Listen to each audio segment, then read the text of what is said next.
Trigger warning. Some old white men might feel offended by what I have to say. However, I am pretty sure everybody will survive this episode of 55 Voices, here from Thomas Mann's desk in Pacific Palisades, where the rich, famous, and powerful reside. When the violent mob, better known as Trump supporters, stormed the Capitol in Washington, D.C. just over a year ago, a conspicuous group of libertarians escorted them, not necessarily on the streets, rather cheering from the sidelines for years and years.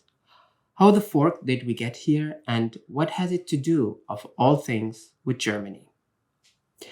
Stakeholders from politics, media, society, and business who act in the tradition of a long established German US friendship gather under the keyword Atlanticists. They are the often described old white men in the positions of power who become sentimental at the famous sayings of US American leaders from times long past. Ich bin ein Berliner, or tear down this wall. In this interdependent relationship between the Federal Republic and the United States, a dangerous understanding of liberalism was born. It threatens many vulnerable communities.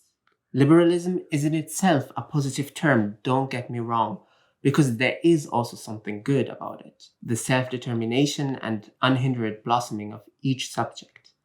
But what is meant here is a liberalism that fetishizes freedom beyond recognition and sets the individual sphere at the expense of the well-being of minorities and the society as a whole. This exclusive understanding of individual freedom is central to the simplistic liberalism.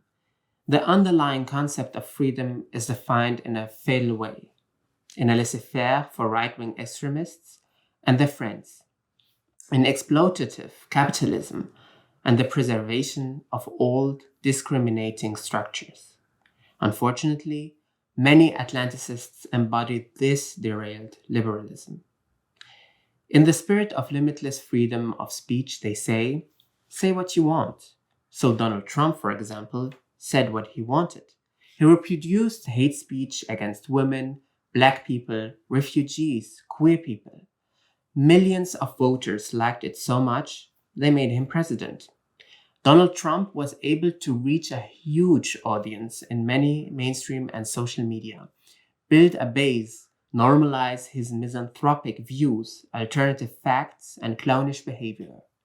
Meanwhile, in Germany, the extremist AfD is being established as a legitimate political force in a deep-seated liberal belief, even though they are not better than what Thomas Mann was fighting against from exactly this desk.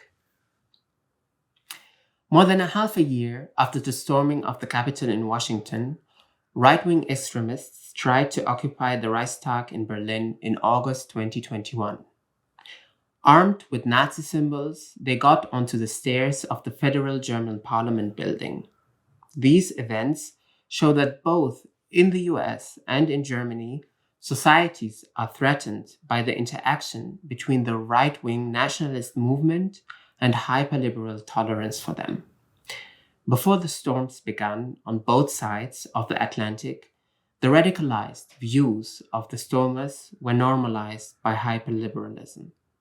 That should be a warning for all our political decision makers, so history doesn't repeat itself.